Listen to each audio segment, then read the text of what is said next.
নমস্কার বন্ধুরা, আজ আমি একটু বাজারে গেছিলাম। আপনাদের দেখাই কী কী নিয়ে এসেছি। আমি একটু শিমলা মির্চ নিয়ে এসেছি, আর এটাকে কি সবজি বলে আমি জানি না, করভাঙা কাংরোল না কি বলে আমি ঠিক জানি না সবজিটার নাম। হ্যাঁ, খেতে বেশ ভালোই লাগে, তাই নিয়ে এসেছি। হ্যাঁ, পুঁই শাক নিয়ে এসেছি, কুমড়ো নিয়ে এসেছি। ঘন্ট খাবো বলে, যেহেতু চিংড়ি মাছ পেলাম না, ওই জন্যে ঘন্টটা আর হলো না।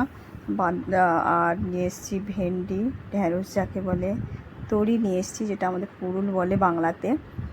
আর টমেটো, আদা, কাঁচা লঙ্কা, কিছু মশলা রয়েছে।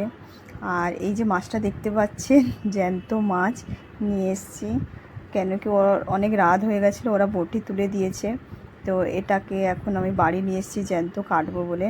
আমি তো প্রথমে কাটতেই চাইছিলাম না, আমি বলছিলাম মাকে কাটতে, আমার শাশুড়ি মাকে কাটতে বলছিলাম। মা বললো আমিও কাটতে পারবো না।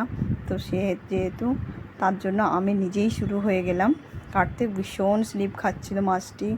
হ্যাঁ, আর গ্রাম অঞ্চলে কি হয়, উনুনে যে রান্না করে ছাই থাকে, সেইটা দিয়ে ধরলে বেশ ভালোই কাটা যায়, স্লিপ খায় না। আর আমাদের এখানে কি হচ্ছে, ওইসব তো কিছু থাকে না শহরেতে, তো মাছটা কাটা খুবই মুশকিল। তো মাছটা তাজাই জ্যান্ত মাছ, দেখতেই পাচ্ছেন।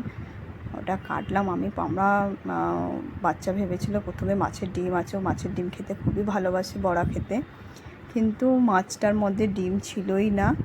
হ্যাঁ, ওটা শুধুমাত্র তেল, চর্বি। পেটি খেতে ভালোবাসে আমার ছেলে, যেহেতু পেটিটা বার করে নিয়েছি।